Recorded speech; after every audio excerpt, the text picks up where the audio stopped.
Hello बच्चों, कैसे हैं आप सभी? अच्छे से हैं?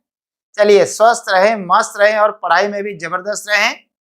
मैं Hero Singh Rawat, PGT in commerce, department of school education Haryana. इन दिनों 12वीं कक्षा के अकाउंटेंसी विषय में हम चर्चा कर रहे हैं accounting of partnership firm fundamentals. इस कड़ी में हमारा ये दूसरा लेक्चर है। पहले लेक्चर में हमने इसका थ्योरेटिकल पार्ट पढ़ा। आज हम समझेंगे कि रिकॉर्डिंग ऑफ पार्टनरशिप ट्रांजैक्शंस, साझेदारी से संबंधित जो लेन देन होते हैं उनके लिए कौन कौन से खाते बनाए जाते हैं। बच्चों, आपने एक इंडिविजुअल व्यक्ति के खाते देखे होंगे। 11वीं कक्षा में आपने सीखा, जब हमने फाइनेंशियल स्टेटमेंट बनाई तो उसमें ट्रेडिंग अकाउंट बनाया, प्रॉफिट एंड लॉस बनाया और बैलेंस शीट बनाई। याद है कि नहीं? इस कक्षा में भी इस सब को तो बनना ही है। इसके अतिरिक्त, क्योंकि ये यहां पर पार्टनरशिप है, तो ये तो बनने ही बनने हैं, लेकिन इसके अतिरिक्त एक अकाउंट और बनेगा जो हमारा प्रॉफिट एंड लॉस अकाउंट में बैलेंस आता है। जो प्रॉफिट या लॉस आता है, उस प्रॉफिट या लॉस को जितने साझेदार हैं उन सब के बीच में कैसे बांटा जाए, यानी कैसे उसको डिस्ट्रीब्यूट करें या उसका एप्रोप्रिएशन, तो वो सीखेंगे हम आज के लेक्चर में। चलिए स्टार्ट करते हैं। बच्चों, आज हम करेंगे profit and loss appropriation account, लाभ हानि विनियोजन खाता। ये क्या होता है? प्रॉफिट एंड लॉस पढ़ा था। प्रॉफिट एंड लॉस अकाउंट में, बल्कि उससे पहले ट्रेडिंग से शुरू करता हूं मैं।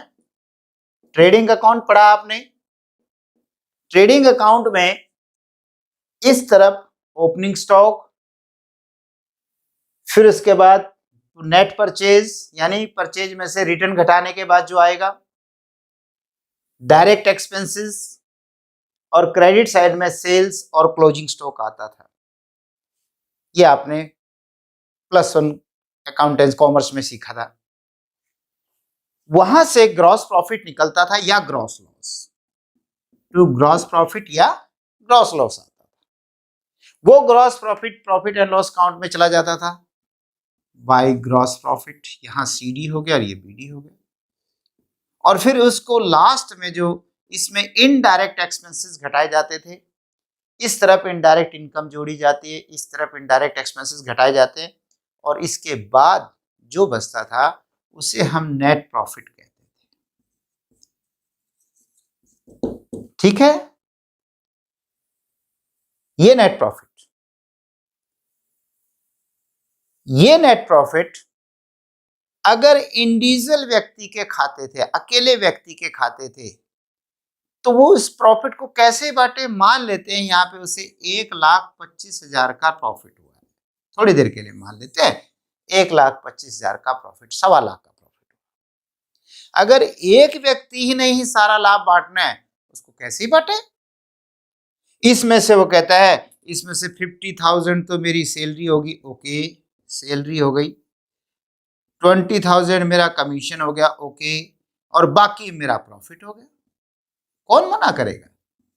फिर कहता है नहीं नहीं, 50 की जगह 60 तो होनी ही चाहिए मेरी सैलरी, और कमीशन भी 30 तो होना ही चाहिए, तो बाकी प्रॉफिट। जब अकेला व्यक्ति बांटने वाला है तो कैसे बांटे? उसे कौन रोकेगा? लेकिन जब एक से ज्यादा 2, 3, 4, 5, क्योंकि आपको पता है पार्टनरशिप में कम से कम 2 और मैक्सिमम कितने व्यक्ति हो सकते हैं? 50 व्यक्ति हो सकते हैं। तो यदि मान लीजिए पार्टनरशिप है, तो पार्टनरशिप में यहां तक तो सब बराबर मेहनत करेंगे जो भी है, लेकिन जब इसको बांटने की बारी आएगी तो आप क्या कहते हैं? सबको बराबर बांट दिया जाए? सबको तब बराबर बांटा जा सकता है जब सबने बराबर पूंजी लगाई हो, जब सबने बराबर एफर्ट्स किया हो, सबने बराबर समय दिया हो, है कि नहीं? लेकिन किसी ने समय ज्यादा दिया, किसी ने समय कम दिया, किसी ने पूंजी ज्यादा दी, किसी के पास कोई ज्ञान है, किसी के पास कोई ज्ञान है कि नहीं? तो इसलिए सब में बराबर तो नहीं बांटा जा सकता। तो कैसे बांटा जाए? बस ऐसे बांटा जाए कि जो उन्होंने पहले से पार्टनरशिप डीड में तय किया है कि इतना इतना प्रॉफिट मिलेगा, ब्याज मिलेगा, कमीशन मिलेगा, सैलरी मिलेगी, जो भी उन्होंने पहले से तय किया हुआ है उसके अकॉर्डिंग वो सब संतुष्ट हो जाए। यानी पार्टनर्स के बीच में संतुष्टि लाने के लिए कि ये आपका हिस्सा, ये आपका हिस्सा, इसको ज्यादा इसलिए मिला, आपको कम इसलिए मिला, और वो सब संतुष्ट हो जाए, इसी के लिए एक नया अकाउंट बनता है जिसका नाम है profit and loss appropriation account. ये दोनों नॉमिनल अकाउंट थे और ये भी नॉमिनल अकाउंट।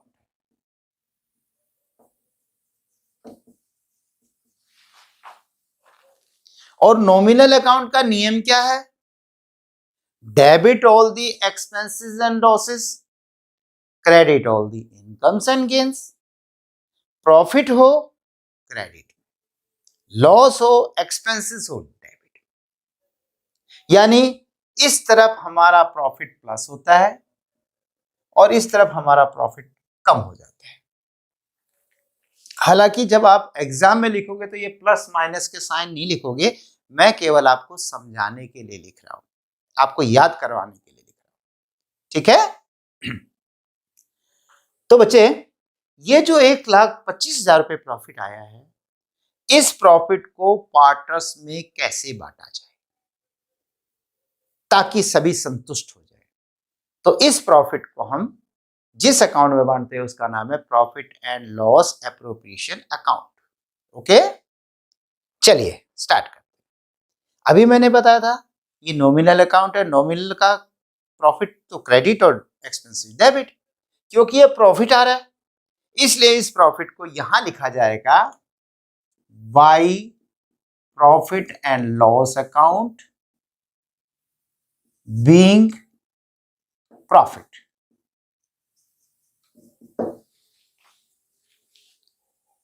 प्रॉफिट है यहां लिख दिया 1,25,000। ठीक है बच्चे, यहां पर हमने 1,25,000 रुपये लिख दिया।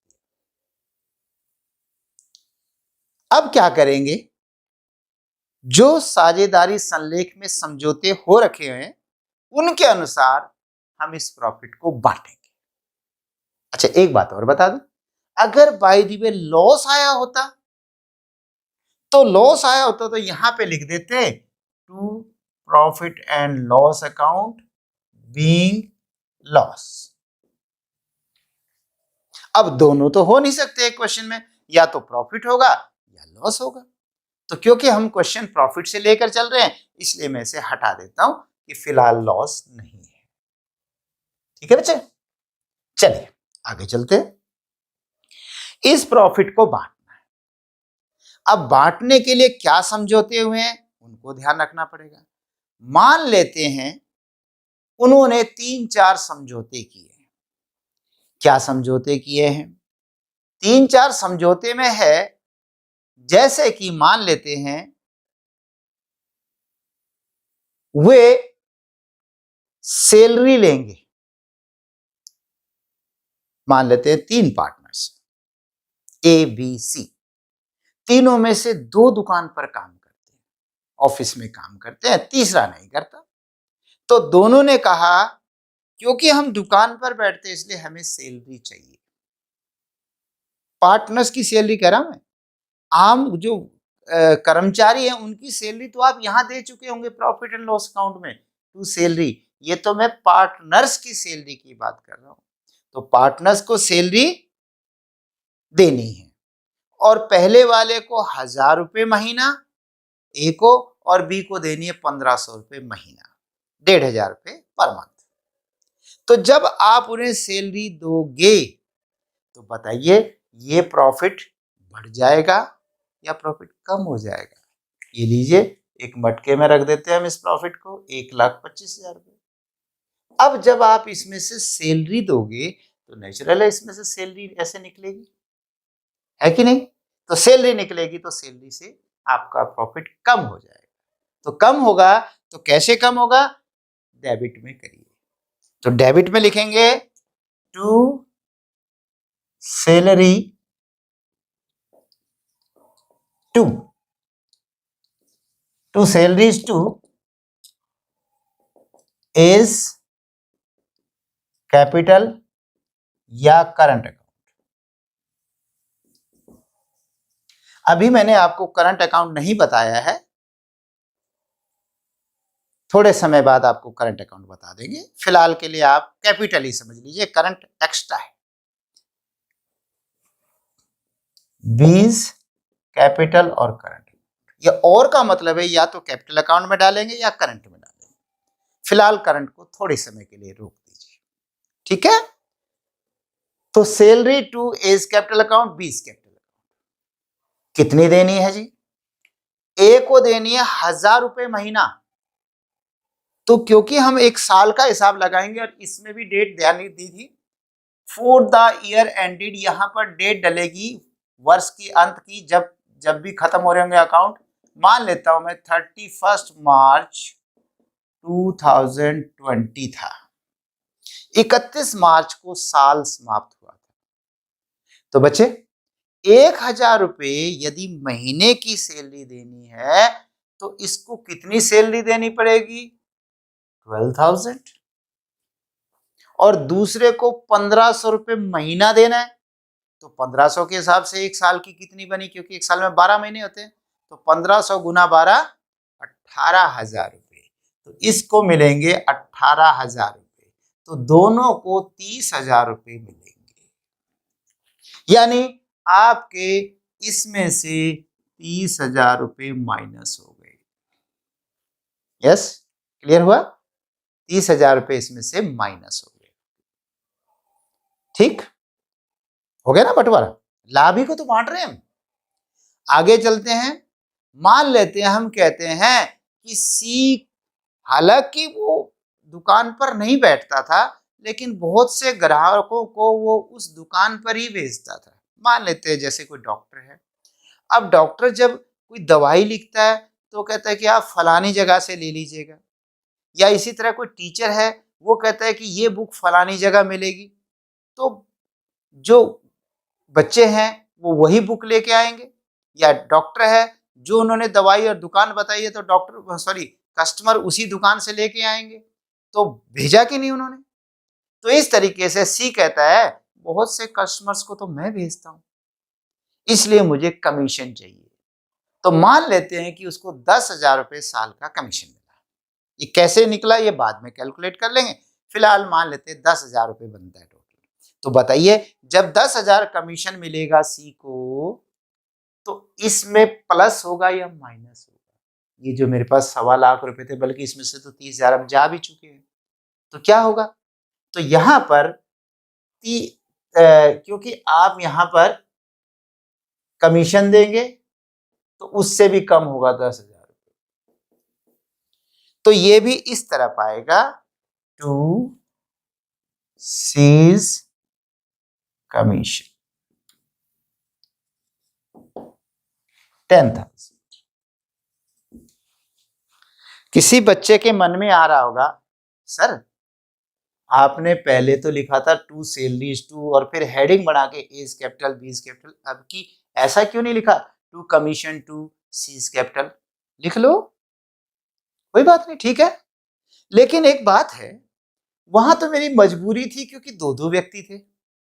यहां जब एक ही व्यक्ति है तो मैंने समय बचाया है, जगह बचाई है, सीधा ही सीज कमीशन लिख दिया। अगर दो व्यक्तियों को कमीशन मिलता या 3 को मिलता तो फिर मेरी मजबूरी थी टू कमीशन टू और फिर ए बी सी जो भी पार्टनर्स हैं उनको ऐसे लिखा जाए, ठीक है। तो सी को कमीशन दे दिया, तो यानी मेरे 1,25,000 रुपए में से 30,000 भी गए और 10,000, 40,000 तो गए, प्रॉफिट कम होता जा रहा है। और मान लीजिए उनके बीच में क्या समझौता है, मान लेते हैं उन्होंने जो पूंजी है इसको हटा देते हैं यहां से,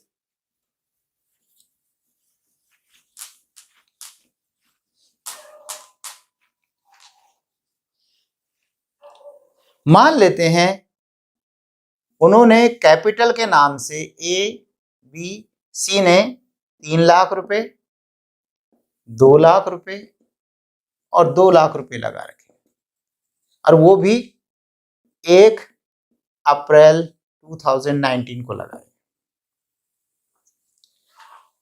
लगाए हैं। इन शब्दों पर गौर करना, ये पुराना बिजनेस नहीं है, इसी साल की पहली तारीख को ही बिजनेस स्टार्ट किया। मान लेते हैं, आगे सवाल जब करेंगे तो ऐसा भी मानेंगे कि अगर पुराना बिजनेस हुआ तब क्या करेंगे, थोड़ी देर के लिए। तो इन्होंने 1 अप्रैल को स्टार्ट किया, तो 3 लाख रुपए लगाए, 2 लाख लगाए और उसने 2 लाख लगाए। तो अब यह सवाल उठा कि क्या सबको लाभ बराबर बांट दिया जाए? बोले नहीं, पहली बात तो सबके काम अलग अलग है, दूसरी बात पूंजी भी तो फर्क है, किसी ने पूंजी ज्यादा लगाई है, किसी ने कम लगाई है। अगर बराबर देने लग जाओ, हो सकता है ए नाराज हो जाए, ए कहे आप दोनों ने 2-2 लाख लगाए, मैं 3 लाख लगा रहा हूं तो क्यों लगाऊं, मैं भी 2 ही लाख लगाता हूं, 1 लाख रुपए बचा के मैं कहीं और इन्वेस्ट कर दूंगा, वहां से मुझे इनकम हो जाएगी, है कि नहीं। तो कई बार ऐसा हो जाता है। तो सवाल ये उठा कि भाई ऐसा करो, सबको इंटरेस्ट ऑन कैपिटल दे दो, जो जितनी पूंजी लगाए वर्ष में 10% पर एनम, 10% पर एनम साल के हिसाब से। अब क्योंकि मैंने डे फिक्स कर दिया 1 अप्रैल और ऊपर डे फिक्स कर दिया 31/12/2020, यानी पूरे 1 साल का गैप कर दिया।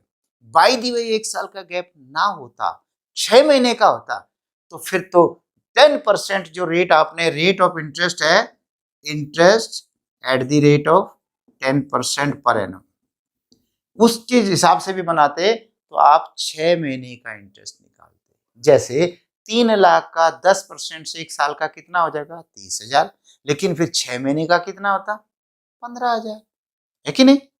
लेकिन क्योंकि मेरे पास तो क्वेश्चन में शुरू से लेके अंत तक पूरा 1 साल है, शुरू में हम आसानी क्वेश्चन करेंगे ना, तो 1 साल है, तो 1 साल का 3 लाख का 10% इंटरेस्ट कितना हो जाएगा, 3 लाख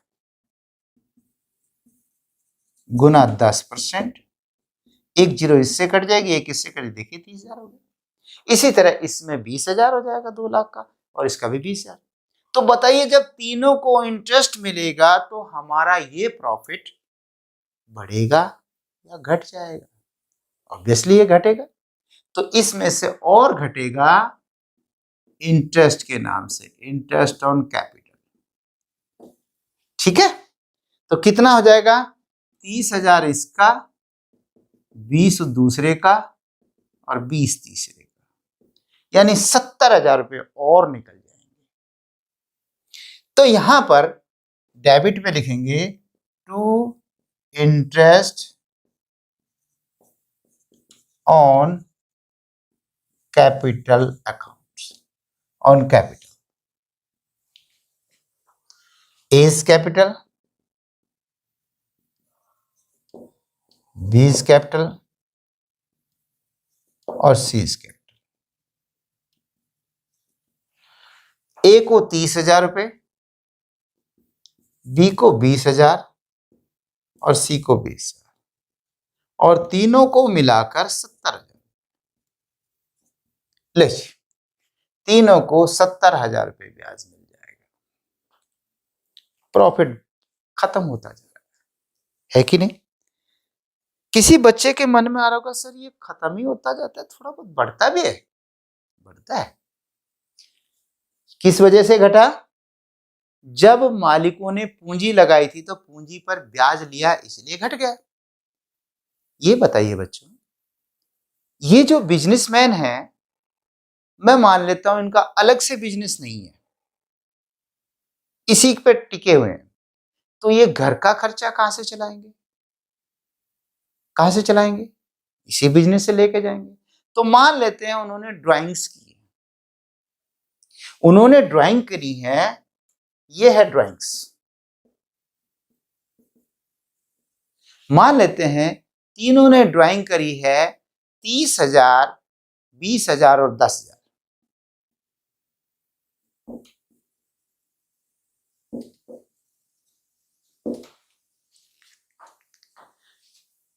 और रेट ऑफ इंटरेस्ट इसका भी 10 है, interest on drawings at the rate of 10% per annum.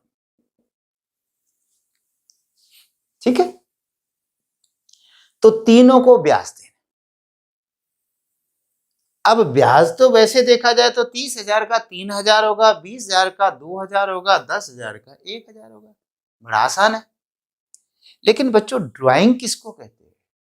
Drawing माने जब घर के लिए पैसे की आवश्यकता हुई, बिजनेस से पैसे निकाल कर ले गए। तो क्या तीनों ने वर्ष की पहली तारीख को ड्राइंग की होगी? सोचो ना, यानी ऐसी क्या आपदा पड़ गई सबने पहले दिन ही ड्राइंग करी होगी? नहीं, ऐसा नहीं। ड्राइंग तो सारा साल चलती है, और वो भी कभी किसी को जरूरत पड़ जाती है, कभी किसी को। तो ये नहीं कह सकता मैं कि 30,000 पहली तारीख को निकाले। हो सकता है इसने 5,000 निकाले पहले, कुछ टाइम बाद फिर 5 निकाले, कुछ टाइम बाद 10 निकाले, ऐसे करके एक वर्ष में 30,000 निकाले। तो मैं ये कहना चाहता हूं कि यहां पर डेट नहीं है। ठीक है, और दूसरी तरफ मान लीजिए पहला क्वेश्चन है, इजी क्वेश्चन बनाते हैं, तो हम इसमें तीनों का इंटरेस्ट भी बता देता हूं मैं। इंटरेस्ट ऑन ड्राइंग, यहाँ 10% भी छोड़ दीजिए। इंटरेस्ट ऑन ड्राइंग है इसका 6,000, इसका 5,000 और इसका 4,000। ये उसने गिवन है, दिया हुआ है, given. Interest on drawing given.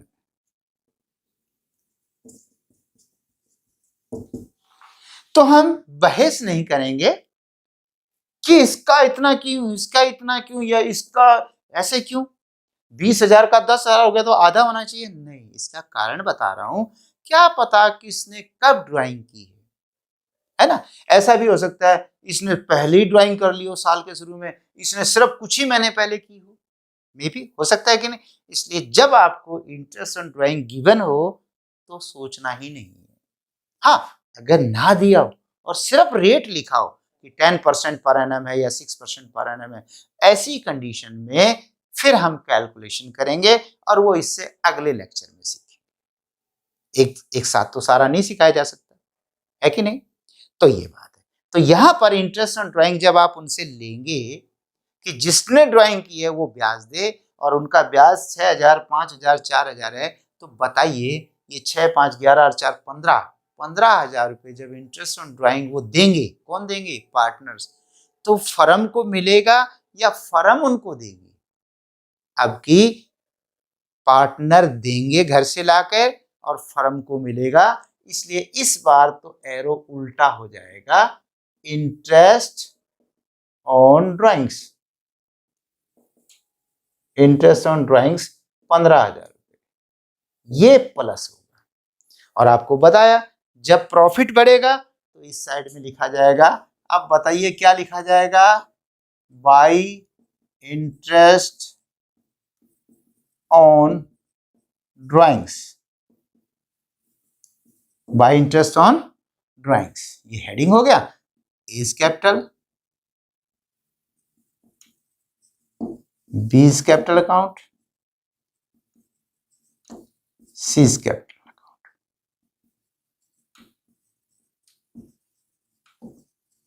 Okay, 6,000, 5,000 और 4,000, टोटल हो गए 15,000। क्लियर? कितने समझौते कर दिए हमने पूरे? सैलरी का 1, कमीशन का 2, इंटरेस्ट का 3 और इंटरेस्ट ऑन ड्राइंग का 4। 4 हमने पॉइंट्स पूरे कर दिए। देखिए कैसे समझौतों से जितने भी समझौते हम उनको सेटिस्फाई करते जा रहे हैं, है कि नहीं। अब मान लेते हैं एक और है कि जो उनके बीच में प्रॉफिट एंड लॉस रेशियो वो 3:2:1 सेट हो। Profit and loss ratio 3:2:1। क्या मतलब? टोटल कितना बनता है 6, इसमें से 6 रुपए निकालो, 3 ए के, 2 बी के, 1 सी का। फिर अगले 6 रुपए निकालो, 3 उसके, 2 उसके, 1 उसके, यानी 6000 निकालोगे तो 3000 उसके, 2000 उसके, 1000। तो जितना भी प्रॉफिट बचा होगा, मुझे अभी नहीं पता कितना बचा होगा, तो जितना भी बचा होगा सॉरी, उस प्रॉफिट में से हम क्या करेंगे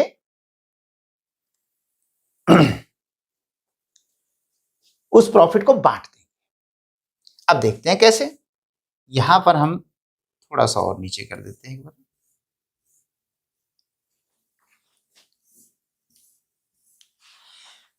दोनों साइड में से कौन सा ज्यादा नजर आ रहा है, सोचिए। इस तरफ का क्रेडिट साइड का ज्यादा नजर आ रहा है। कितना है टोटल? 1,25,000 और 15,000, 1,40,000। ठीक है बच्चों, 1,40,000। 1,40,000 को यहां लिख दिया। अब क्या करेंगे, इसमें से ये घटा देंगे। ठीक है, 70,000 और 30,000 1,00,000, और 10,000 1,10,000। तो जब 1,10,000 को घटाओगे 1,40,000 में से, तो कितना बचा? 30,000।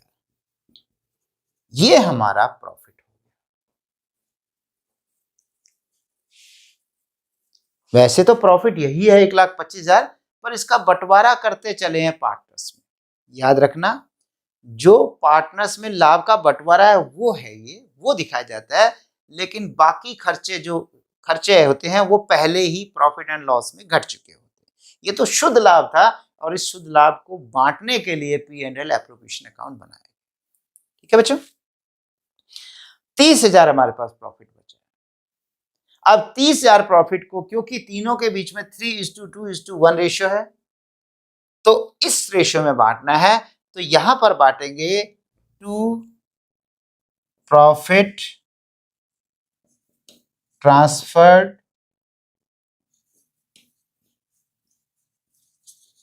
टू A's कैपिटल अकाउंट,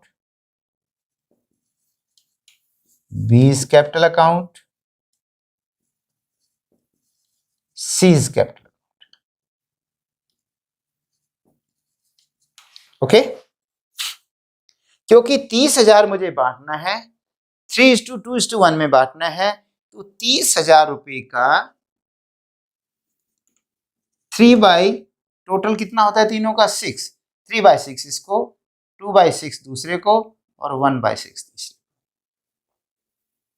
तीनों में 6 कॉमन आ रहा है बच्चे, तो पहले कोशिश करो 6 से काटने की। 6 1 जा 6, 6 5 जा 30, और आपका हो गया 5,000, और 5 या 15,000, 15,000।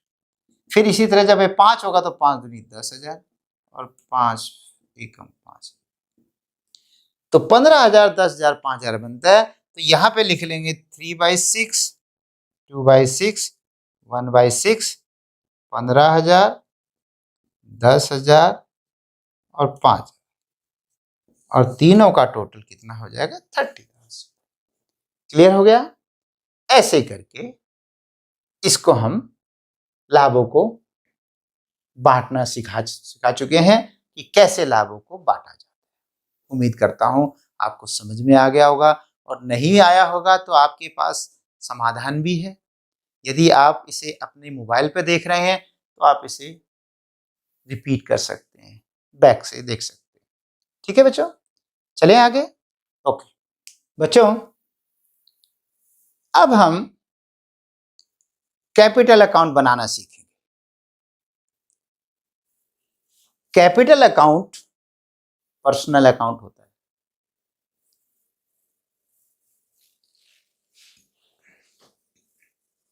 देखिए, पर्टिकुलर्स ABC, ये डेबिट साइड है, यहां डेबिट लिख देते हैं ऊपर, और ये credit side, particulars ABC। Capital का क्रेडिट बैलेंस होता है, और ये याद रखो, जिसका जो बैलेंस होता है अगर उस अकाउंट में उसी तरफ लिख दिया जाए तो वो बढ़ जाता है, और दूसरी तरफ कोई रकम लिख दी जाए तो वो घट जाती है। जैसे कैपिटल, अभी बता रहा हूं कि कैपिटल का क्रेडिट बैलेंस होता है, और मैंने कहा था कि ये पहला पहला वर्ष है। याद आया कि मैंने कहा था 1 अप्रैल 2019 को स्टार्ट किया, उस दिन उन्होंने पूंजी 3 लाख, 2 लाख और 2 लाख रुपए लगाई है। तो पूंजी तीनों ने लगाई। अगर एक एंट्री करके देखें, एंट्री क्या बनती है? Cash account debit to A's capital account to B's capital account to C's capital account, ऐसे तो बनेगी। तो बताइए, cash account debit to A's capital to B's capital to C's capital, अगर हो सकता है कैश की बजाय बैंक हो सकता है। अगर वो पैसे बैंक में जमा कराए तो बैंक होगा, कैश में कराए तो कैश होगा। यही तो तरीके हैं। तो ये एंट्री हुई। तो इसकी पोस्टिंग देखिए, अगर बैंक अकाउंट में लिखना पड़े तो क्या लिखेंगे? To A's capital to B's capital to C's capital. Cash account में लिखना पड़ जाए तो, बैंक ना हो तो वही to A's capital to B's capital to C's capital. लेकिन ए बी सी के कैपिटल में क्या लिखेंगे? ए के कैपिटल में लिखेंगे बाई कैश अकाउंट, बी के में लिखेंगे बाई कैश अकाउंट, सी में लिखेंगे बाई कैश, और ये रे कैपिटल अकाउंट। तो यहां पे लिखेंगे बाई बैंक या कैश अकाउंट। दोनों नहीं लिखेंगे, बैंक भी कैश भी। मैं लिख रहा हूं आपको समझाने के लिए, लेकिन जब आप करेंगे तो सिचुएशन के आधार पर लिखेंगे। अगर कहते हैं they deposited the amount in bank, तो बैंक से शुरू करेंगे। अगर सिंपली है, कैश से है, तो कैश से स्टार्ट करेंगे। तो बाई कैश या बाई बैंक। और आपको याद है कैपिटल का कौन सा बैलेंस होता है? अभी बताया था, क्रेडिट। तो क्रेडिट साइड में प्लस होते जाते हैं और डेबिट साइड में कैपिटल कम होती जाती है। फिर वही बात, ये प्लस माइनस के निशान एग्जाम में नहीं लिखने, यहां रखने, याद रखना, ठीक है। तो देखिए क्या हुआ, कितनी कितनी कैपिटल आए थे? 3 लाख, 2 लाख, 2 लाख। 3 लाख, 2 लाख और 2 लाख। अगर दिखाई ना भी दे रहा हो लास्ट में, तो भी सुनकर काम चला सकते हैं। 3 लाख, 2 लाख, 2 लाख। हमें फिलहाल समझना है क्या फर्क पड़ता है, 2 लाख की जगह 3 लाख हो, 4 लाख हो, बस रकम है।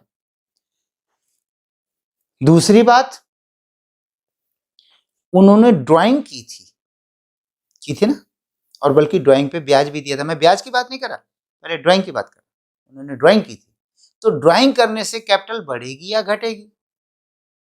जब वो ड्राइंग करेंगे तो उन्हें वो पैसे वापस देने होंगे। और एक बात बताऊं, पार्टनर्स नगद नहीं लाते। पार्टनर्स कहते हैं कि मेरी कैपिटल कम कर दो। जहां मेरे 3 लाख रुपए हैं, यदि मैं 30,000 रुपए निकाल के ले गया हूं या कुछ भी लेके गया हूं, तो क्या फर्क पड़ता है कि आप उतने कम कर दीजिए। तो यहां पर कम करेंगे टू ड्राइंग्स। 30,000, 20,000 और 10,000 जो उन्होंने ड्राइंग की थी। एक ने 30,000, एक ने 20,000, एक ने 10,000। ठीक है, अब इससे आगे क्वेश्चन स्टार्ट करते हैं। 2 चीजें मैंने कैपिटल उतारी है जितनी लाए थे, और जो उन्होंने ड्राइंग की थी। अब बाकी ये जो एप्रोप्रिएशन अकाउंट लिखिए, यहां से स्टार्ट करते हैं। देखिए, profit and loss appropriation account में लिखा है to salaries to A's capital to B's capital. ये लिखी जाएंगी जब ये सैलरी मिलेंगी तो पार्टनर्स की कैपिटल बढ़ेगी या घटेगी। आप पार्टनर हो, आपने 3 लाख रुपए लगा रखे, आपको आपकी पार्टनरशिप 12,000 रुपए सैलरी दे रही है। और अभी मैंने बताया पार्टनर्स घर से नगद नहीं लाते, और मैं कह रहा हूं कि बिजनेस से भी नगद नहीं ले जाते। हाँ, ले जाते हैं जब उन्हें ड्राइंग की जरूरत, जब पड़ती है जरूरत। लेकिन अमाउंट उनके अकाउंट में जुड़ती रहती है और जब उन्हें जरूरत होगी उस दिन वो ड्राइंग के तौर पे ले जाएंगे। ये जो ड्राइंग्स है ये इसी तरह से तो हुई है। तो जब भी पार्टनर्स को कुछ देना है, कैश नहीं देना, उनके अकाउंट में प्लस करना। जब भी पार्टनर से लेना है, कैश नहीं लेना, उनके अकाउंट से एडजस्ट करना है। लेकिन जब ड्राइंग करनी है तब तो ड्राइंग तो होती है। ठीक है, तो बच्चों सैलरी पे कमी, सैलरी दी ए को और बी को दी, तो ये उनके अकाउंट में प्लस कर देंगे बाई सैलरीज। ए को दिया 12,000 और बी को दिया 18,000, सी को नहीं दिया। ठीक, देखिए उनकी कैपिटल प्लस हो गई। फिर उसके बाद सी को कमीशन दिया 10,000, तो कमीशन देने से सी की कैपिटल बढ़ेगी या घटेगी? जब सी को कमीशन मिलेगा तो सी की कैपिटल बढ़ जाएगी। तो क्रेडिट साइड में लिखेंगे बाई सीज कमीशन। अब ए का नहीं है, बी का नहीं है, सी का कमीशन कितना था? 10,000 रुपये। हाँ, 10,000 रुपये। लो जी, ये भी हो गया। ये पॉइंट्स मेरे 2 हो गए। तीसरा, इंटरेस्ट ऑन कैपिटल मिला था तीनों को। जब ये तीनों को इंटरेस्ट ऑन कैपिटल देंगे तो उनकी कैपिटल बढ़ेगी कि घटेगी? अब भी कैपिटल बढ़ेगी। तो बढ़ेगी तो क्रेडिट साइड में लिखेंगे बाई इंटरेस्ट ऑन कैपिटल। ए को 30,000, बी को 20,000 और सी को 20,000। लीजिए, तीनों की कैपिटल फिर प्लस होगी। ठीक है बच्चों, अब यहां तक पॉइंट हो गए। एक पॉइंट इधर भी पहले इसको ले लेते हैं। इंटरेस्ट ऑन ड्राइंग्स मैंने बताया था कि पार्टनर्स देंगे या पार्टनर्स को मिलेगा। इंटरेस्ट ऑन ड्राइंग पार्टनर्स देंगे और फर्म को मिलेगा, इसलिए उनकी कैपिटल कम हो जाएगी। तो कम हो जाएगी तो डेबिट में करेंगे टू इंटरेस्ट ऑन ड्राइंग्स। 6,000,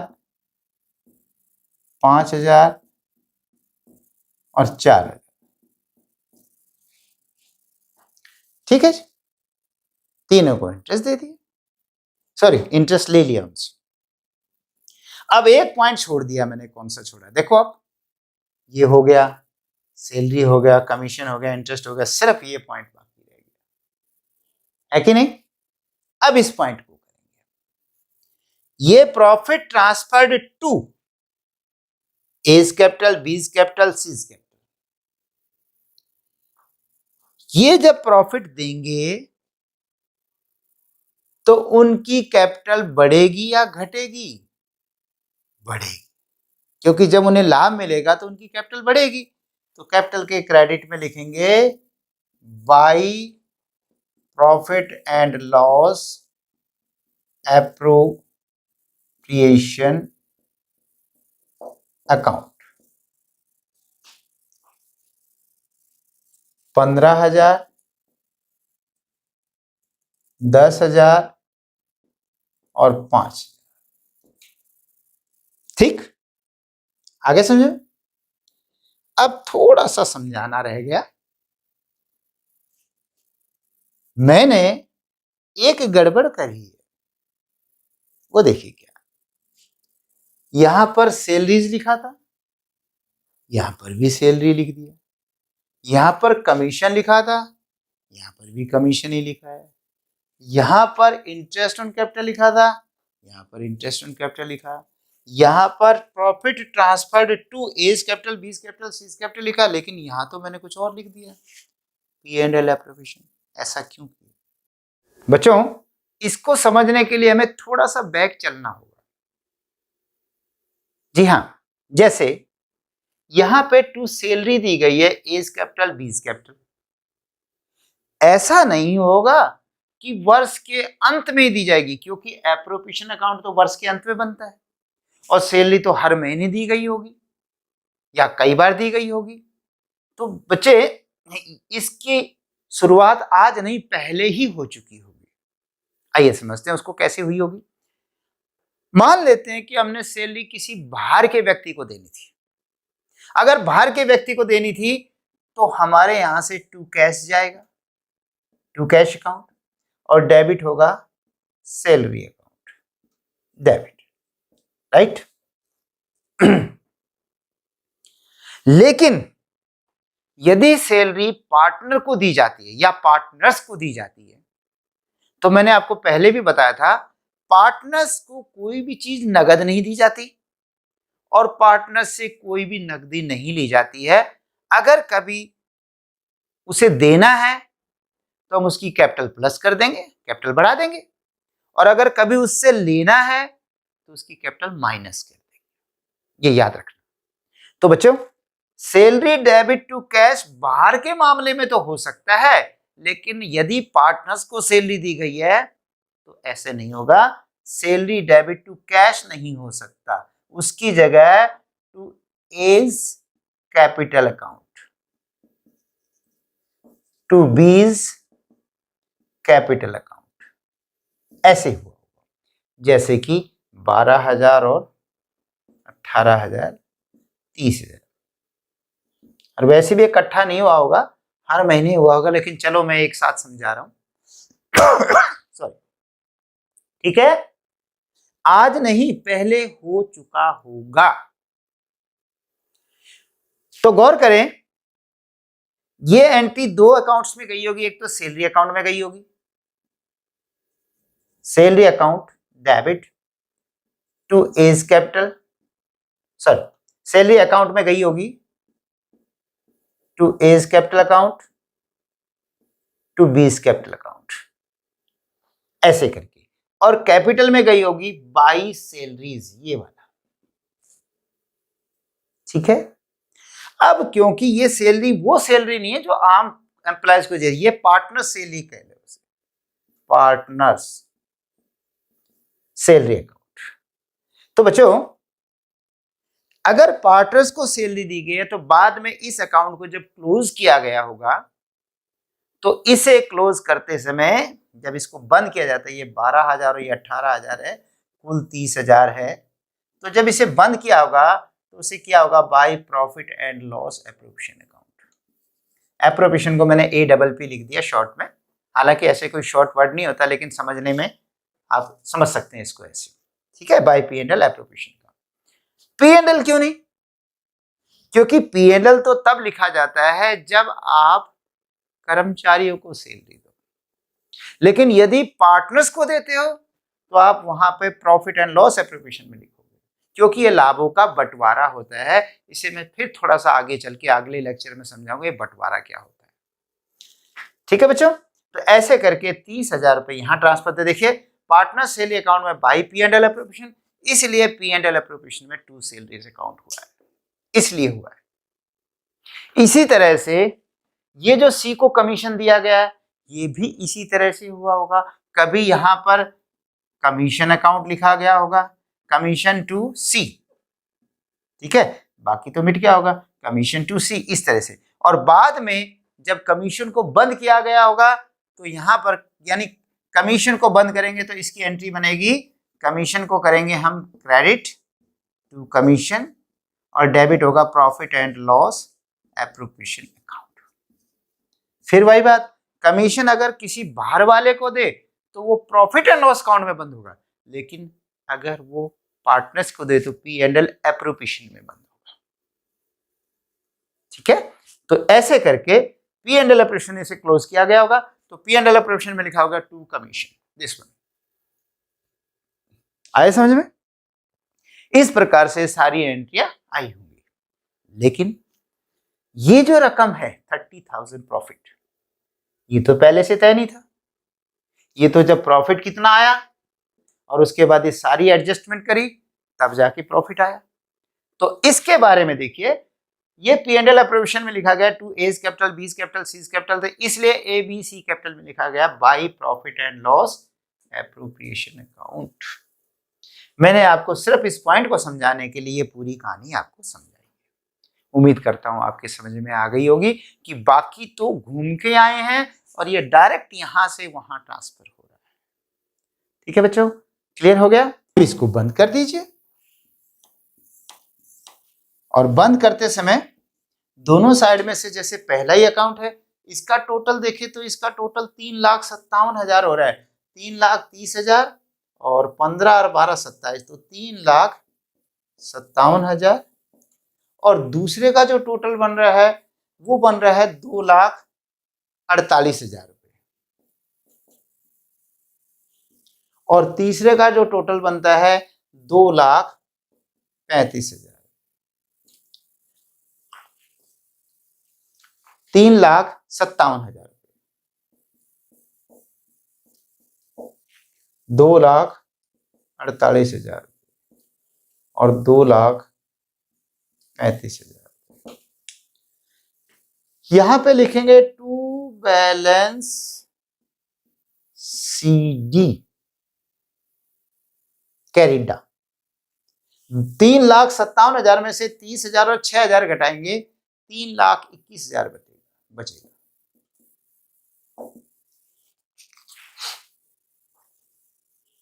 ठीक, 2,48,000 में से जब ये 20,000 और 5,000 घटेंगे 25,000 रुपए, तो 2,23,000 रुपए बचेगा। ओके, और तीसरा बचेगा 2,35 में से 14,000 गए तो 2,21,000।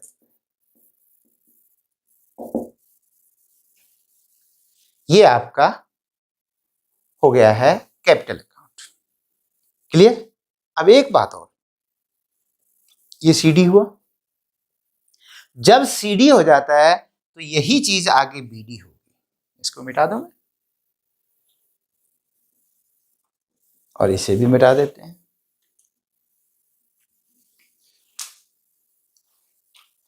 ये CD है, तो यहां लिखेंगे बाय बैलेंस BD, और 3,21,000 यहां, 2,23,000 आगे, और 2,21,000 C का। ओके, अब ये नया साल स्टार्ट हो गया। यहां से देखा जाए तो 1 अप्रैल 2020 को स्टार्ट हो जाएगा, क्योंकि 31 मार्च 2020 को होगा, फिर ये अगले दिन 1 अप्रैल को स्टार्ट हो जाएगा, यानी 1 अप्रैल 2021 को स्टार्ट हो जाएगा, नहीं 20 को नया साल। इसके अकॉर्डिंग ये कब खत्म होगा? 31 मार्च 20 को। ये स्टार्टिंग कब हुई होगी? 1 अप्रैल 2019 को, और बाकी सब तो लास्ट डेट को ही हुआ होगा, क्योंकि एप्रोप्रिएशन वर्ष के अंत में बनता है, बीच में तो बनेगा नहीं। ठीक है, इस वर्ष अब जो अगला वर्ष आएगा, अगले वर्ष भी क्या बाई कैश बाई बैंक लिखा जाएगा? नहीं। क्यों? क्योंकि पहली बार तो कैश लेके आए थे, इसलिए कैश अकाउंट लिखा, लेकिन अब आइंदा के लिए तो कैश अकाउंट नहीं बनेगा ना, आइंदा तो बैलेंस BD बनेगा। बस यही फर्क समझाना चाहता था मैं जब उस पर जोर दे रहा था कि पहली बार मानिए कि 1 अप्रैल 2019 को कैश लाए, इसीलिए तो क्वेश्चन में देखना पड़ेगा आपको। यस, ध्यान रखना बच्चों, मार्क्स कटते हैं इस बात के। कई बच्चे ना गौर नहीं करते, कहते कैपिटल ही तो है, ये गौर नहीं करते कि कैपिटल आज लाए हैं या पुरानी कैपिटल है। इसी मतलब ये इसी वर्ष आई है कैपिटल, ये पहले से। यदि इसी वर्ष आई है तो पहली बार आपको बाय बैंक या बाय कैश लिखना पड़ेगा, लेकिन अगले वर्ष से बाय बैंक और कैश नहीं लिखना, बाय बैलेंस BD से स्टार्ट करना। ठीक है, तो बाय कैश क्या अब नहीं लिखा जा सकता? लिखा जा सकता है, पर दोनों बाय बैलेंस BD भी लिखना पड़ेगा, और अगर वो कोई एक्स्ट्रा कैपिटल लाता है तब बाय कैश लिखा जाएगा। इस पुराने कैश के लिए तो बाय बैलेंस BD ही लिखा जाएगा। इसके मार्क्स कट जाते हैं बच्चों, इसलिए ध्यान रखना इसको। ठीक है, उम्मीद करता हूं आपको समझ में आ गया होगा। ठीक है, अगले लेक्चर में फिर मिलेंगे। Okay, bye bye, take care.